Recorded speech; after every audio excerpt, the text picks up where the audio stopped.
我看过你的作品《只和女帝》了，你学经历不错，这是你学习的好机会。我看你的薪水一个月30颗樱桃，应该差不多。我原本预期，我希望我一个月至少60颗樱桃。你看看我，虽然只是应届毕业生，但我得过新点新秀奖，而且我平常还有在接案做设计，经验比同学多了很多。你以为你是谁啊？你要多少就多少。政府规定现在至少一个月要45颗樱桃。年轻人就是眼高手低，你以为钱这么好赚啊？经理，有一位设计师说要找你谈一谈。我在忙，但设计师说他快要被业主给逼死了。干我屁事啊！经理，薪水我可以开少一点，但一个月至少给我50颗樱桃吧。这么大了不要天真，公司怎么会花大钱请个毕业生？但最低薪资，年轻人只图眼前利益，才会让国家竞争力衰落。薪水都太低，就当做功德，要有自知之明。年轻人，经理，叫业主不要再改稿了，我的稿要爆了。我注视过他了，对他说一定要见你。天啊，让我喘一下。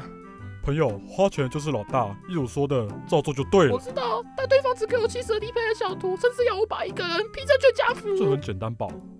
而且业主还要我加入个 baby， 然后把他的头发变蓝色的，今天下班前出3个版本给他挑。这个业主根本吃人狗狗。我不管，你不是专业的吗？我已经看日出看1个月了，一忍就过了嘛。让我试试吧。救命小甜心！新鲜人，那这个重大任就交给你了。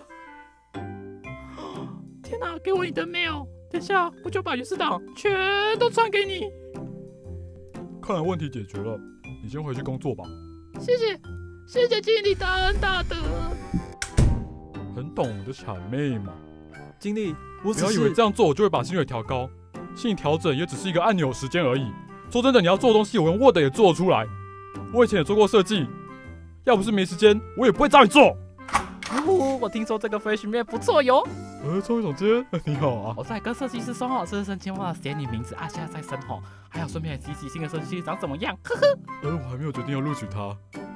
人家有事就给他一个 chance 啊，经理不要想太多啦呀 man， 这个工作就是你的 business， 你能做你的 business 给他 big。我会努力的。利息这些都算数的啦，boss 看你很认真就帮你加薪。我们公司这么大，做过我们的 case 以后，很多人找你，加油啦，拜拜。谢谢总监。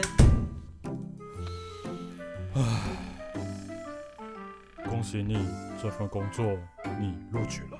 耶！我警告你，总监喜欢你不代表你可以为所欲为。还有，你只要出错，我就开除你。